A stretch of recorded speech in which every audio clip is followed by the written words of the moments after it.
तो कांग्रेस ने पर्दे के पीछे बीआरएस से गठबंधन कर लिया है।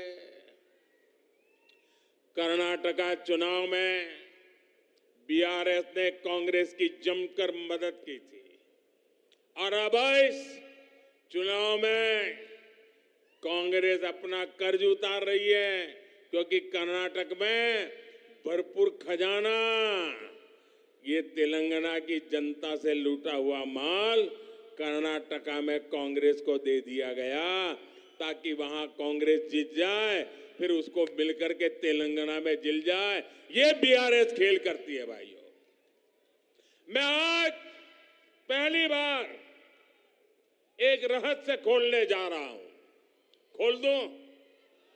सच बता दूं? बता दूं? बता दूं भाइयों? पहले कभी नहीं बताया, आज बता देता हूं। और मेरे पत्रकार मित्रों से भी कहता हूं, जांच करवा लेना।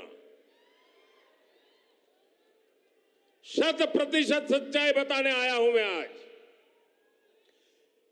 जब हैदराबाद म्युनिसिपल कॉरपोरेशन का इलेक्शन हुआ, भारतीय जनता पार्टी 40-45 सीटें जीत करके आ गई।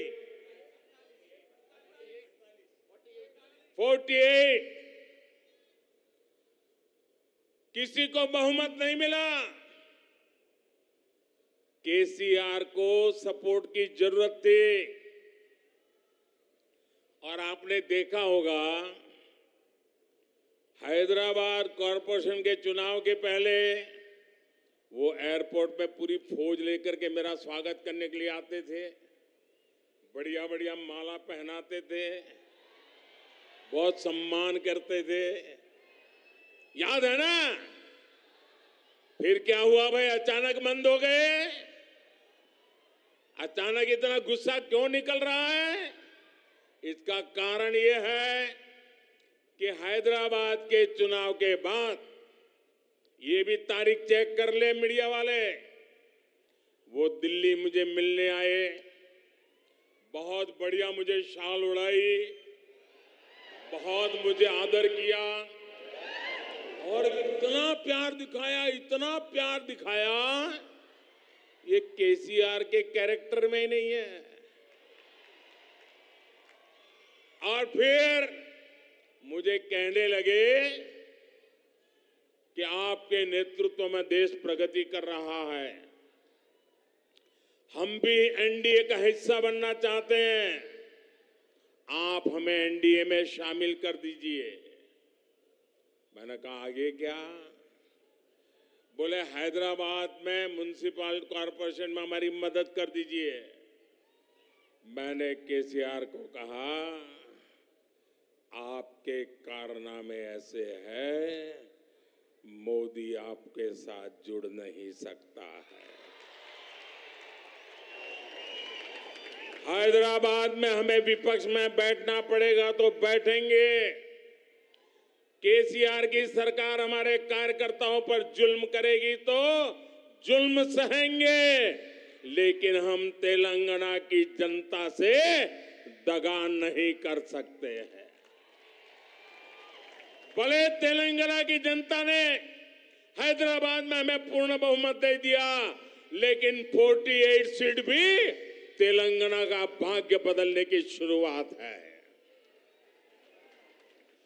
और मैंने उनसे हर प्रकार से मदद करने का इनकार कर दिया, उनको एनडीए में एंट्री देने से इनकार कर दिया। उसके बाद उनका दिमाग फटका, फिर तो वो भांति भांति से दूर भागने रहे। मैं भ्रष्टाचार के सवाल पूछने लगा, फिर एक बार दोबारा आए। वो मुझे कह रहे हैं कि मोदी जी मैंने बहुत काम कर लिया, अब मैं सारा कारोबार केटीआर को दे देना चाहता हूं। मैं एक बार केटीआर को भेजूंगा, आप जरा उसको आशीर्वाद दे देना। ये उन्होंने मुझे कहा। मैंने कहा केसीआर, ये लोकतंत्र है, तुम कौन होते हो बेटे को राजगादी दे? तुम राजा महाराजा हो क्या? क्या तुम राजा महाराजा हो क्या? अरे तेलंगाना की जनता तय करेगी किसको बिठाना है, किसको नहीं बिठाना है। बस वो दिन आखिरी था। उसके बाद एक बार भी वो मेरे से आंखें नहीं मिला पा रहे। मेरा परछाया भी देखने की हिम्मत नहीं बची उनकी। आप देखा, अभी मैं सरकारी कार्यक्रम करके आया, कोई भ्रष्टाचारी मेरे बगल में बैठ करके मेरा ताप सहन नहीं कर सकता है, इसलिए भाग रहे हैं।